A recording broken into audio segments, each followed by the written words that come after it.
Welcome to wishful ಅಡುಗೆ ಮನೆ. ನೋಡಿ, ಇವತ್ತು ನಾವು 1 ಕಪ್ದ ಅವಲಕ್ಕಿಯಲ್ಲಿ ಒಂದು ಹೊಸ ಮತ್ತೆ ದಿಢೀರ್ ರೆಸಿಪಿನ ಮಾಡೋಣ. ಒಂದೇ ತರ ತಿಂಡಿ ಆಗಲಿ, ಬ್ರೇಕ್ಫಾಸ್ಟ್ ಆಗಲಿ ಅಥವಾ ಊಟಕ್ಕೆ ನೆಂಚ್ಕೊಳಕ್ಕಾಗಲಿ ತಿಂದು ಬೇಜಾರಾಗಿದ್ರೆ ಕಡಿಮೆ ಇಂಗ್ರೀಡಿಯೆಂಟ್ಸ್ ಅಲ್ಲಿ ಮತ್ತೆ ಮನೆಯಲ್ಲಿರೋಂಥ ಇಂಗ್ರೀಡಿಯೆಂಟ್ಸ್ ನ ಬಳಸ್ಬಿಟ್ಟು ದಿಢೀರ್ ಅಂತ ಒಂದು ರೆಸಿಪಿನ ಮಾಡೋಣ. ಮನೆಗೆ ಯಾರು ಬಂದ್ರು ಆಶಾ ತುಂಬಾ ದಿಢೀರ್ ಅಂತ ಆಗುತ್ತೆ. ಸೊ ಇಲ್ಲಿ ಇವಾಗ ನಾರ್ಮಲ್ ಅವಲಕ್ಕಿ ಇರುತ್ತಲ್ಲ, ನೀವು ಮನೇಲಿ ಅವಲಕ್ಕಿ ಮಾಡ್ತೀರಾ, ಆ ಅವಲಕ್ಕಿನೇ ತಗೋಬೇಕು. ತುಂಬಾ ದಪ್ಪ ಅವಲಕ್ಕಿನ ತಗೋಬೇಡಿ. ಇಲ್ಲ ನಮ್ಮ ಹತ್ರ ದಪ್ಪ ಅವಲಕ್ಕಿ ಇದೆ ಅಂದ್ರೆ ಅದೊಂದ್ ಸ್ವಲ್ಪ ಜಾಸ್ತಿ ಹೊತ್ತು ನೆನೆಸ್ಬೇಕಾಗತ್ತೆ. ಬಟ್ ಇದು ಏನಂದ್ರೆ ಇಮಿಡಿಯೇಟ್ ಆಗಿ ನೆನೆಯುತ್ತೆ. ಮತ್ತೆ ಪೇಪರ್ ಅವಲಕ್ಕಿನ ತಗೋಬೇಡಿ, ಈ ತರನೇ ಅವಲಕ್ಕಿ ತಗೊಳ್ಳಿ. ಪೇಪರ್ ಅವಲಕ್ಕಿ ಬೇಗ ನೆಂದೋಗ್ಬಿಡುತ್ತಲ್ಲ, ತುಂಬಾನೇ ಬೇಗ ಬರುತ್ತೆ. ಬಟ್ ಅದಕ್ಕೆ ಕರೆಕ್ಟ್ ಆಗಿ ಟೇಸ್ಟ್ ಬರಲ್ಲ, ಸಪ್ಪೆ ಟೇಸ್ಟ್ ಬರುತ್ತೆ. ಸೊ ಇವಾಗ ಈ ಅವಲಕ್ಕಿ ಒಳಗಡೆ ನಾವು ನೀರನ್ನ ಹಾಕೊಳ್ಳೋಣ. ಸೊ ನೋಡಿ, ಇವಾಗ ಇದ್ರ ಒಳಗಡೆ ನೀರನ್ನ ಹಾಕೊಂಡು ಅವಲಕ್ಕಿನ ಒಂದ್ 2 ನಿಮಿಷ ನೆನೆಸಿಡೋಣ. ಯಾಕಂದ್ರೆ ಒಂದ್ ಸ್ವಲ್ಪ ಇದು ಸಾಫ್ಟ್ ಆಗ್ಬೇಕಲ್ಲ. ಸೊ ಹಂಗಾಗಿ ನೀವು ಬೇಕಂದ್ರೆ ಗಲೀಜಿದ್ರೆ ಒಂದ್ಸರ್ತಿ ತೊಳ್ಕೊಂಡು ತಗೋಬಹುದು. ಬಟ್ ಇದು ನಾನು ನೀಟಾಗಿ ಅವಲಕ್ಕಿನ ಕ್ಲೀನ್ ಮಾಡ್ಕೊಂಡು ಇಟ್ಕೊಳ್ಳೋದ್ರಿಂದ ಡೈರೆಕ್ಟ್ ನೀರಲ್ಲಿ ನೆನೆಸ್ತಾ ಇದ್ದೀನಿ. ಸೊ ಇದನ್ನ 1 ನಿಮಿಷ ಬಿಡೋಣ. ಸೊ ನೋಡಿ, 1 ನಿಮಿಷ ಆಗಿದೆ. ಇವಾಗ ಜಾಸ್ತಿ ಹಿಂಡದೆ ನಾವು ಜಸ್ಟ್ ಹಿಂಗ್ ಲೈಟ್ ಆಗಿ ಪ್ರೆಸ್ ಮಾಡಿಬಿಟ್ಟು ಅವಲಕ್ಕಿನ ತಕ್ಕೊಳ್ಳೋಣ. ಇನ್ನೊಂದು ಬಾಣಲಿಯಲ್ಲಿ ಸ್ವಲ್ಪ ಅದ್ರಲ್ಲಿ ನೀರ್ ಇರ್ಬೇಕು, ಸ್ವಲ್ಪ ನೀರ್ ಇರ್ಬೇಕು. ಅದಕ್ಕೆ ಜಾಸ್ತಿ ಹಿಂಡ್ಕೋಬಾರ್ದು, ಜಸ್ಟ್ ಲೈಟ್ ಆಗಿ ಈ ತರ. ಸೊ ಎಲ್ಲದನ್ನು ನಾವು ಇದೇ ತರ ತಕೊಂಡ್ ಬರೋಣ. ನೋಡಿ, ಅವಲಕ್ಕಿ ಸ್ವಲ್ಪ ವಾಶ್ ಮಾಡ್ಕೊಂಡು ತೆಗೆದಿಟ್ಕೊಂಡಿದ್ವಲ್ಲ, ಅದೇ ನೀರಲ್ಲೇ ಚೆನ್ನಾಗಿ ನೆಂದಿರುತ್ತೆ. ಈ ತರ ಸಾಫ್ಟ್ ಮಾಡ್ಕೊಬೇಕು. ನಾವು ಕೈಯಿಂದ ಕಿವ್ಸ್ಬೇಕಲ್ಲ ಆಶಾ? ಹೌದು. ನೀವು ಹಿಟ್ಟನ್ನ ಯಾವ ತರ ಕಿಸ್ಕೋತೀರಾ, ಕಲಿಸ್ತೀರಾ, ಅದೇ ತರ ಇದನ್ನ ನೀಟಾಗಿ ಕಲಿಸ್ಕೋಬೇಕು. ಯಾಕಂದ್ರೆ ಇದು ಸಾಫ್ಟ್ ಆಗ್ಬೇಕಲ್ಲ. ಹೌದು, ತೀರಾ ಸಾಫ್ಟ್ ಆಗ್ಬೇಕು ಅಂತ ಜಾಸ್ತಿ ಹೊತ್ತು ನೆನ್ಸಂಗಿಲ್ಲ. ಹೌದೌದು. ಸೊ ಅವಲಕ್ಕಿಯಿಂದನೂ ಆಶಾ ನಾವು ಬರೀ ಅವಲಕ್ಕಿನ ಒಗ್ಗರಣೆ ಹಾಕೊಂಡು ಅಥವಾ ಒಂಥರ ಸ್ನಾಕ್ಸ್ಗೆ ಅಂತ ತಿಂತೀವಿ. ಸೊ ಅವಲಕ್ಕಿಯಿಂದ ಈ ತರಾನು ಒಂದು ರೆಸಿಪಿನ ನಾವು ಮಾಡಬಹುದು ಅಂತ ಇವತ್ತಿಗೆ ಎಲ್ಲರಿಗೂ ಗೊತ್ತಾಗಿರ್ಬೋದು. ಪ್ರತಿಭೆ ಪೇಪರ್ ಅವಲಕ್ಕಿ ಯೂಸ್ ಮಾಡ್ತೀಯ, ಚೂಡ ಮಾಡ್ತೀಯಲ್ಲ? ಹೌದು. ಅದನ್ನ ಯಾರಿಗಾರು ಬೇಕಿದ್ರೆ ಒಂದ್ಸರಿ ಮಾಡಿ ತೋರಿಸಬಹುದಲ್ವಾ? ಹೌದು, ಮಾಡಿ ತೋರಿಸಬಹುದು. ಸೊ ನಿಮ್ಗೆ ಪೇಪರ್ ಅವಲಕ್ಕಿದ್ದು ಉತ್ತರ ಕರ್ನಾಟಕ ಮತ್ತೆ ಮಹಾರಾಷ್ಟ್ರಲ್ಲಿ ಆಶಾ ಭಾರಿ ಫೇಮಸ್ ಪೇಪರ್ ಅವಲಕ್ಕಿ ಚೂಡ. ಹೌದು, ಪೇಪರ್ ಅವಲಕ್ಕಿ ಚೂಡ. ಅದಕ್ಕೆ ಮಹಾರಾಷ್ಟ್ರದಲ್ಲಿ ಪತ್ತಳ್ ಪೋಯೆ ಅಂತಾರೆ.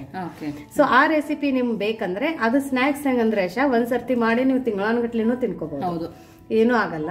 ಸೊ ಆ ರೆಸಿಪಿ ನಿಮ್ಗೆ ಬೇಕಂದ್ರೆ ಕಮೆಂಟ್ ಹಾಕಿ, ಆ ರೆಸಿಪಿನ ನಿಮ್ಗೆ ಮಾಡಿ ತೋರಿಸ್ತೀವಿ. ಇವಾಗ ಈ ಅವಲಕ್ಕಿ ಚೆನ್ನಾಗಿ ಸ್ಮ್ಯಾಶ್ ಆಗಿದೆ. ಇವಾಗ ಏನ್ ಹಾಕೋದು ಆಶಾ? ಪಾಲಕ್ ಸೊಪ್ಪು. ನೋಡಿ, ನಾನು ಒಂದು ಕಟ್ ಸೊಪ್ಪನ್ನ ತಗೊಂಡು ಸಣ್ಣದಾಗಿ ಕಟ್ ಮಾಡ್ಕೊಂಡಿದ್ದೀನಿ. ಸೊ ನೋಡಿ, ಹಸಿ ಪಾಲಕ್ ಸೊಪ್ಪೆ ತಗೊಂಡಿರೋದಿಲ್ಲಿ. ಹೌದು. ಸೊ ಪಾಲಕನ್ನ ನೀವು ಸಣ್ಣದಾಗಿ ಈ ತರ ಕಟ್ ಮಾಡ್ಕೋಬೇಕು. ನೀಟಾಗಿ ವಾಶ್ ಮಾಡಿ ಕಟ್ ಮಾಡ್ಕೊಳ್ಳಿ. ಯಾಕಂದ್ರೆ ಪಾಲಕನು ರಾದಾಶ ಈ ತರ ಮಾಡಿ ನಾವು ಮಕ್ಕಳಿಗೆ ಕೊಡೋದ್ರಿಂದ ಪಾಲಕಲ್ಲಿ ಜಾಸ್ತಿ ಐರನ್ ಕಂಟೆಂಟ್ ಇರುತ್ತೆ. ಆಮೇಲೆ ನಿಮ್ಗೆ ಜಾಸ್ತಿ ಹಿಮೋಗ್ಲೋಬಿನ್ ಇಂಪ್ರೂವ್ ಮಾಡೋಕ್ಕಾಗ್ಲಿ ತುಂಬಾ ಹೆಲ್ಪ್ ಮಾಡುತ್ತೆ. ಸೊ ಗ್ರೀನ್ ಲೀಫಿ ವೆಜಿಟೇಬಲ್ಸ್ ಮಕ್ಕಳಿಗೆ ಆದಷ್ಟು ಜಾಸ್ತಿ ಕೊಡಿ. ಮಕ್ಕಳಿಗೆ ದಾಲು ಅಥವಾ ಪರಾಟ ಅದನ್ನು ತಿಂದು ಬೇಜಾರಾಗುತ್ತಲ್ಲ. ಸೊ ಇವತ್ತಿನ ರೆಸಿಪಿ ಪಾಲಕಿಂದ ಮಾಡಿದೀವಿ ಅಂತ ಮಕ್ಕಳಿಗೆ ಗೊತ್ತಾಗಲ್ಲ, ಮತ್ತೆ ಅವರಿಗೂ ಹೆಲ್ತ್ಗೆ ತುಂಬಾ ಒಳ್ಳೇದು. ಅವ್ರಿಗೆ ಇಷ್ಟ ಆದ ರೀತಿನಲ್ಲೇ ನಾವು ಕೊಡಬಹುದು. ಹೌದು. ಈರುಳ್ಳಿ ನೋಡಿ, ನಾವು ಬಜ್ಜಿ ಬೊಂಡಗೆಲ್ಲ ಕಟ್ ಮಾಡ್ಕೊಳ್ತೀವಲ್ಲ, ಆ ತರ ಉದ್ದುದ್ದಕ್ಕೆ ಕಟ್ ಮಾಡ್ಕೊಂಡಿದೀನಿ. ಒಂದ್ ಈರುಳ್ಳಿನ ಆಶಾ? ಒಂದ್ ಈರುಳ್ಳಿ ಕಟ್ ಮಾಡ್ಕೊಂಡಿದ್ದೀನಿ, ದಪ್ಪದು. ಓಕೆ. ಹಾಗೇನೆ ಇಲ್ಲಿ ಕಡಲೆ ಹಿಟ್ಟನ್ನ ಹಾಕೊಳ್ತಾ ಇದೀನಿ. 1 ಬೌಲ್ ಆಗುವಷ್ಟು ಕಡಲೆ ಹಿಟ್ಟು. ಸ್ವಲ್ಪ ಶುಂಠಿ ಬೆಳ್ಳುಳ್ಳಿ ಪೇಸ್ಟ್ ಅನ್ನ ಹಾಕೊಳ್ತಾ ಇದೀನಿ. ಇಲ್ಲಿ ಒಂದು 1/4 ಸ್ಪೂನ್ ಆಗುವಷ್ಟು ಆಮ್ಚೂರ್ ಪೌಡರ್ನ ಹಾಕೊಳ್ತಾ ಇದೀನಿ. ಇದು ಹಾಕೋದ್ರಿಂದ ಏನ್ ಪ್ರತಿಭಾ?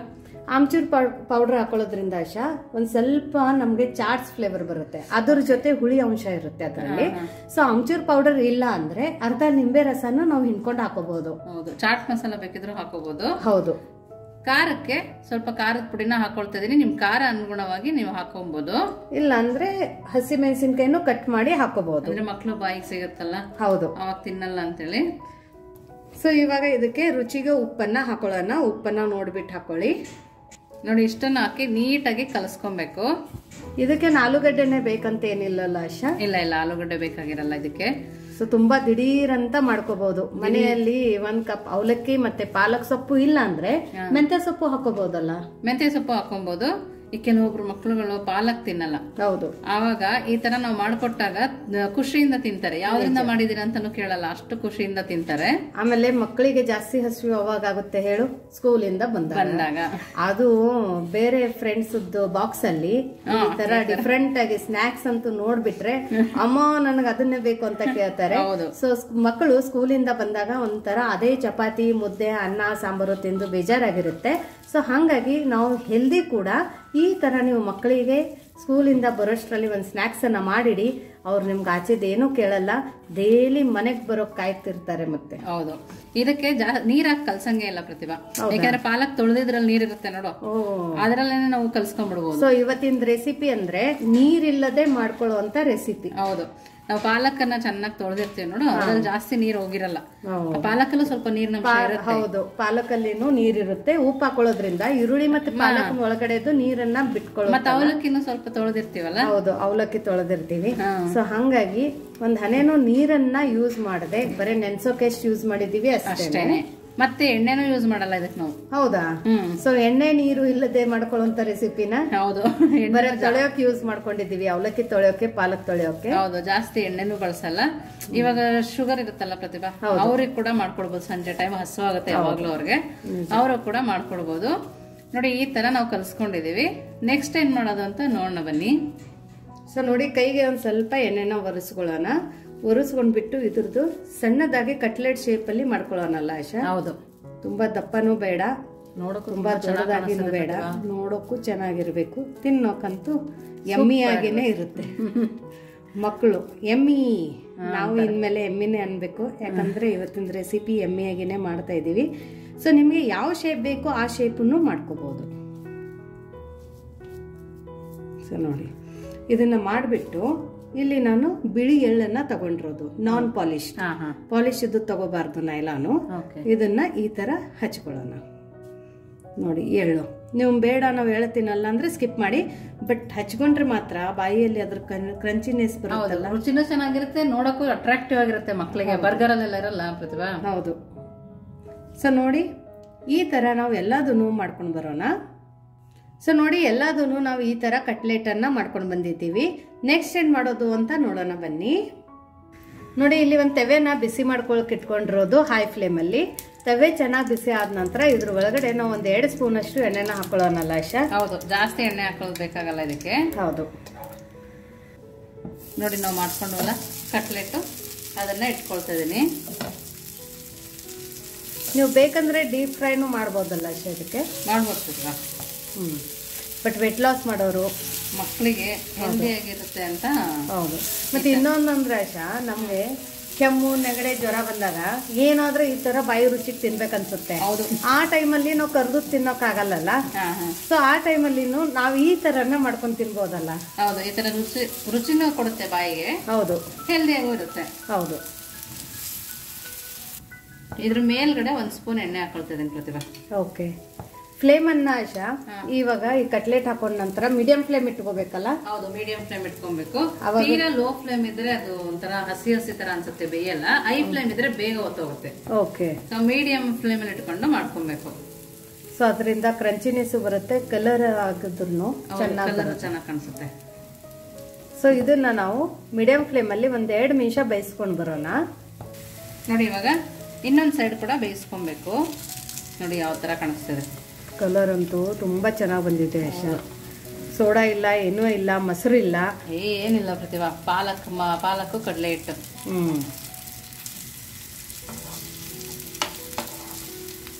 ಎಲ್ಲದನ್ನು 2 ಸೈಡ್ ಕೂಡ ಬೇಯಿಸ್ಕೊಬೇಕು.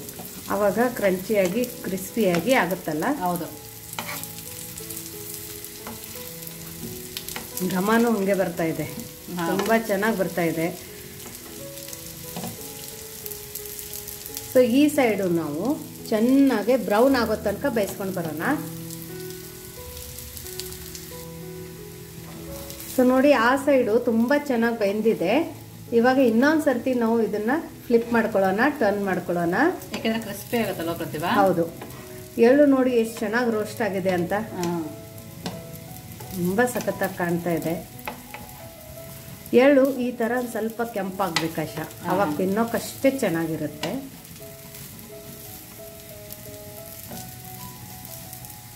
ನೋಡಿ ಇವಾಗ ಇದು ಮಾಡಿ ಎಲ್ಲ ರೆಡಿ ಆಗಿದೆ. ಇದನ್ನು ನಾವು ಇವಾಗ ಫ್ಲೇಮನ್ನು ಆಫ್ ಮಾಡ್ಕೊಳ್ಳೋಣ.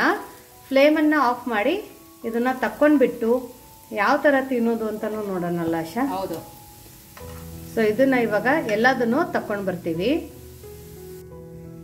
ಸೊ ನೋಡಿ ನಮ್ದು ಬಿಸಿ ಬಿಸಿ ಅವಲಕ್ಕಿ ಕಟ್ಲೆಟ್, ಪಾಲಕ್ ಅವಲಕ್ಕಿ ಕಟ್ಲೆಟ್. ಹೌದು, ಎಷ್ಟು ಚೆನ್ನಾಗಿದೆ ಅಂತ. Healthy cutlet. ಹೆಲ್ದಿ ಕಟ್ಲೆಟ್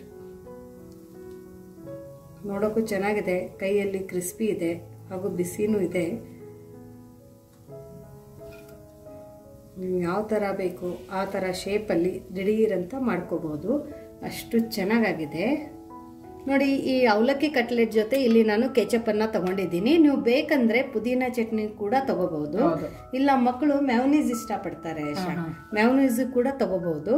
ಇವಾಗ ನೋಡಿ ಕಟ್ಲೆಟ್ ಅನ್ನ ನಾನು ಓಪನ್ ಮಾಡಿ ತೋರಿಸ್ತೀನಿ ಎಷ್ಟು ಚೆನ್ನಾಗಾಗಿದೆ ಅಂತ. ಒಳಗಡೆ ನೋಡಿ, ಒಳಗಡೆ ಸಾಫ್ಟ್, ಮೇಲ್ಗಡೆ ಕ್ರಿಸ್ಪಿ, ತುಂಬಾ ಚೆನ್ನಾಗಾಗಿದೆ.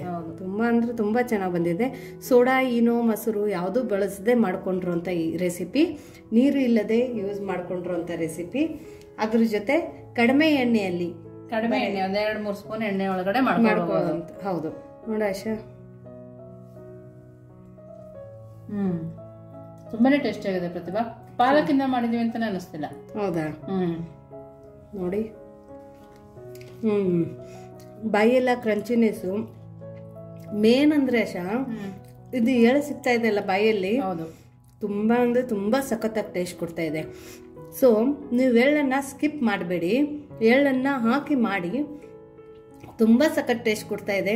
ಒಂಥರ ಡಿಫ್ರೆಂಟ್ ಆಗಿ ಅಥೆಂಟಿಕ್ ಆಗಿ ಮಾಡ್ಕೊಳ್ಳುವಂತ ಈ ರೆಸಿಪಿ. ಈರುಳ್ಳಿನೂ ಅದೇ ತರ ಕಟ್ ಮಾಡ್ಬೇಕು ಪ್ರತಿಭಾ, ಉದ್ದಕ್ಕೇನೆ, ಅವಾಗ್ಲೇನೆ ಅದು ಟೇಸ್ಟ್ ಚೆನ್ನಾಗಿ ಬರುತ್ತೆ. ಇದೆ ತುಂಬಾ ಚೆನ್ನಾಗಿ ಬಾಯಲ್ಲಿ ಆ ಕ್ರಂಚಿನೆಸ್ಸು, ಆ ಸಾಫ್ಟ್ನೆಸ್ಸು ತುಂಬ ಸಖತ್ತಾಗಿದೆ. ಒಂದ್ಸರ್ತಿ ಮಾಡಿ ಮಕ್ಕಳು ಬೆಳಗ್ಗೆ ಬ್ರೇಕ್ಫಾಸ್ಟ್ಗೆ, ಲಂಚ್ ಬಾಕ್ಸಿಗೂ ತಗೊಂಡು ಹೋಗ್ತಾರೆ. ಅಷ್ಟು ಒಳ್ಳೆ ರೆಸಿಪಿ, ಅಷ್ಟು ಹೆಲ್ದಿ ರೆಸಿಪಿ, ಕಡಿಮೆ ಟೈಮಲ್ಲಿ ಮಾಡ್ಕೊಳ್ಳೋಂಥ ರೆಸಿಪಿ. ಸೊ ನಿಮಗೆ ಇವತ್ತಿನ ಈ ಅವಲಕ್ಕಿ ರೆಸಿಪಿ ಹೇಗೆ ಅನ್ನಿಸ್ತು ಅಂತ ಕಮೆಂಟ್ ಮೂಲಕ ತಿಳಿಸೋದನ್ನು ಮರಿಬೇಡಿ. ಮತ್ತೆ ಮನೆಯಲ್ಲಿ 1 ಕಟ್ ಪಾಲಕ್ ಇದ್ರೆ ಈ ಥರ ರೆಸಿಪಿ ಗ್ಯಾರಂಟಿಯಾಗಿ ಮಾಡಿ, ಆಮೇಲೆ ಕಮೆಂಟ್ ಮೂಲಕ ನಮಗೆ ತಿಳಿಸಿ ನಿಮ್ದು ಈ ರೆಸಿಪಿ ಯಾವ ಥರ ಬಂತು ಅಂತ. ಅಥವಾ ನೀವು ಈ ರೆಸಿಪಿನ ಇನ್ನೊಂದು ಥರ ಮಾಡ್ತಾ ಇದ್ರೆ ಅದನ್ನು ಕೂಡ ಕಮೆಂಟ್ ಮೂಲಕ ತಿಳಿಸಿ, ನಾವು ಆ ರೆಸಿಪಿ ಕೂಡ ಟ್ರೈ ಮಾಡಿ ನೋಡ್ತೀವಿ. ಸೊ ಮತ್ತೆ ಸಿಗೋಣ ಇದೇ ಥರ ಹೊಸ ಹೊಸ ರೆಸಿಪಿ ಜೊತೆ ವಿಶ್ ಫುಲ್ ಅಡುಗೆ ಮನೆಯಲ್ಲಿ. ಇನ್ನೂ ನಮ್ಮ ಚಾನೆಲ್ನ ಸಬ್ಸ್ಕ್ರೈಬ್ ಮಾಡಿಲ್ಲ ಅಂದರೆ ಸಬ್ಸ್ಕ್ರೈಬ್ ಮಾಡಿ, ಲೈಕ್ ಮಾಡಿ, ಆದಷ್ಟು ಶೇರ್ ಮಾಡಿ. Thank you.